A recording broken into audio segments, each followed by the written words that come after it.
Build creative confidence. Beat the inspiration addiction. Join the Writer's Gym.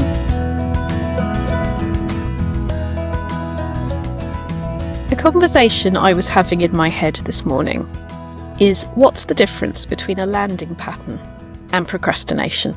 As a writer, procrastination is a skill I definitely have. My bookshelves are a lot neater when I am nervous about a project, about my ability to give it everything that I want it to have. And my job is not to answer that question. I could turn on the critic and give you a terribly exciting and interesting and intellectualized answer to where your landing pattern, the things you do in order to get to the writing in your head and at your desk, happen, and where is procrastination. But like most of those questions, a definitive answer is a lot less use than an open question that allows you to progress. So here is what I do when I might be procrastinating, or it might just be an extended landing pattern getting me close to my desk. First, I am never far away from a notepad, whether it's my phone notepad or a real physical one or a voice note or whatever you use. Not thinking the thought will be there when you can be bothered to write it down is a big, big deal. So that's one thing I do. And maybe I'm putting music on, and maybe I'm tidying a drawer, and maybe I'm packing a vintage parcel, or whatever I am doing.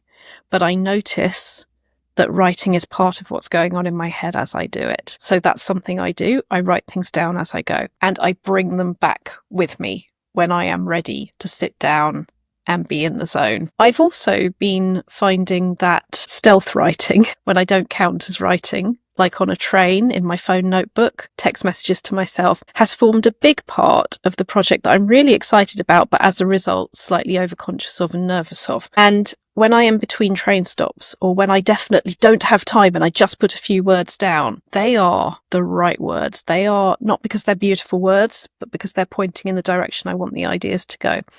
And it's building and building. So I guess what I'm doing in a way is giving myself time in lieu. When I'm on a train, when I'm walking, when I'm doing housework, whatever is going on, the words are building up, the ideas are coming together. And rather than it not counting, I'm writing them down so that when I get to the desk, there is no blank page syndrome, because the page is not blank. These thoughts are already with me. I put them down in order and I think on the page. I see what's there and I put more things down so I can see them, and I put more things down so I can see them.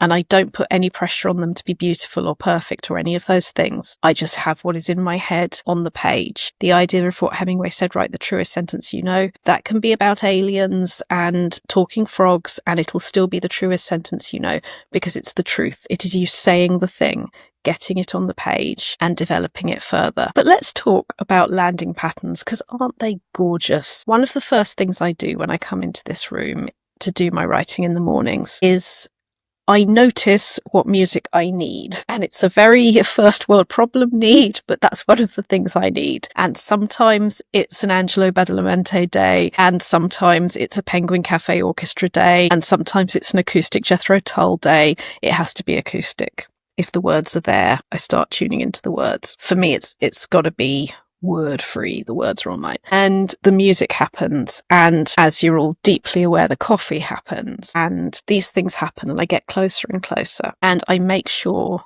the writing happens before the emails. And makeup is part of it as well, actually. I like to start the day with a blank page on myself. I like to wear clothes that make me feel like me that day, and I like to wear makeup that makes me feel like me that day. And again, I could do the critical thing. I could do the, what does this say about me? Or if I were a real writer, I wouldn't care.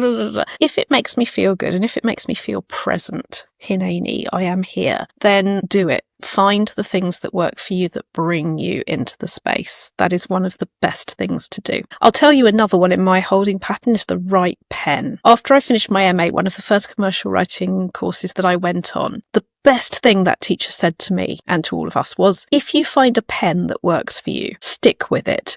And it seemed like the smallest thing, but I wasn't doing it. I was using biros. I was using cheaper, more sensible options. And then I found what I like, and I've been with it ever since. And it really, really helps.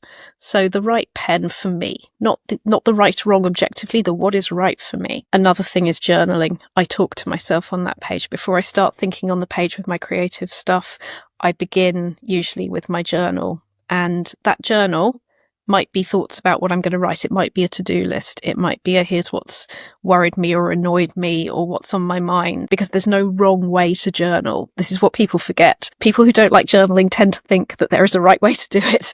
And you can do anything. You can just write down anything. It can be a to-do list and here's what annoyed me, or it might be something deep and meaningful. It can be literally anything. Those are all part of my holding pattern as I start moving towards my desk before the flight begins. I also meditate. Found in the last year since I began TM, that has helped a big deal. And a lot of that is to do with David Lynch, Catching the Big Fish. So you can get the Art Life talk on YouTube, Instagram, things like that now. And I heartily recommend that you do that. Feel free to stop listening to me and go and listen to him if you want to. And then come back. Here it comes. Ideas are like fish. If you want to catch little fish, you can stay in the shallow water. But if you want to catch the big fish, you go deeper. Down deep, the fish are more powerful and more pure. They're huge and abstract, and they're very beautiful. I look for a certain kind of fish that is important to me, one that can translate to cinema. But there are all kinds of fish swimming down there. There are fish for business, fish for sports. There are fish for everything. Everything, anything that is a thing, comes up from the deepest level. There's a lot more. But those fish are different for all of us. And for every choice you make that gets you to move into a bit more stillness, a bit more time on your terms, a bit more deeper than the I don't have time into time is all I have and what am I going to do with it? Because time is limited. So it's a very important skill to get. What is my holding pattern? What is helping me get into that zone? It's yours. You own it. You have every right to it. And if you're worried it's procrastination, not your holding pattern, it's okay too. Keep the notebook with you. By acknowledging it might be procrastination, we're acknowledging I want to write, and that's going to bring you a little bit closer to the desk as well. A lot of people say, well, I wrote, but I didn't write enough, or I didn't write as much as I thought. That's still writing. There's probably never going to be something that feels like enough, but it's okay not to reach it. Just keep moving it forward. You can do it, and only you can do the writing that you can do. Only you ever. But I hope the enjoyment to know you have every right to it and you can totally do this. You've visited the Writer's Gym with author and coach Dr. Rachel Knightley. Production and sound design are by Ashley Lexine and theme music is by Chris Gregory. To join a Writer's Gym workout online or in London as a guest or as a member, visit writersgym.com or email thewritersgym@rachelknightley.com.